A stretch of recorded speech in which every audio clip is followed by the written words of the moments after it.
Sermon number 128. Foreseeing happenings in Basra. In the name of Allah, the Beneficent, the Merciful. Anaf. It is as though I see him advancing with an army which has neither dust nor noise, nor rustling of reins, nor neighing of horses. They are trampling the ground with their feet as if they are the feet of ostriches.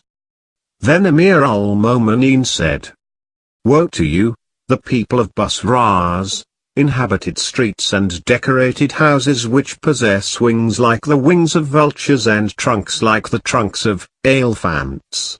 They are the people from among whom if one is killed he is not mourned, and if one is lost he is not searched for. I turn this world over on its face, value it only according to its low value, and look at it with an eye suitable to it. Referring to the Mongols. I can see a people whose faces are like shields covered with rough scraped skins. They dress themselves in silken and woolen clothes and hold dear excellent horses. Their killing and bloodshed shall take place freely till the wounded shall walk over the dead, and the number of runners away shall be less than those taken prisoner. One of his companions said to him, Amir al-Mu'minin, you have been given knowledge of hidden things. Whereupon Amir al-Mu'minin laughed and said to the man who belonged to the tribe of Banu Kalb, a brother of Kalb, this is not knowledge of hidden things. These matters have been acquired from him, namely in Prophet, who knew them.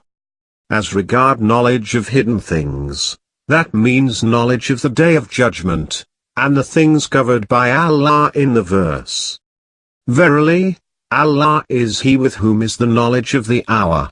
And He sends down the rain, and He knows what is in the wombs. And no soul knows what it will earn tomorrow, and no soul knows in what land it will die. Therefore, Allah alone knows what is there in the wombs, whether male or female, ugly or handsome, generous or miserly, mischievous or pious.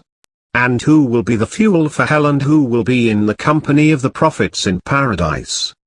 This is the knowledge of the hidden things which is not known to anyone save Allah. All else is that whose knowledge Allah passed on to His Prophet, and He passed it on to me, and prayed for me that my bosom may retain it and my ribs may hold it.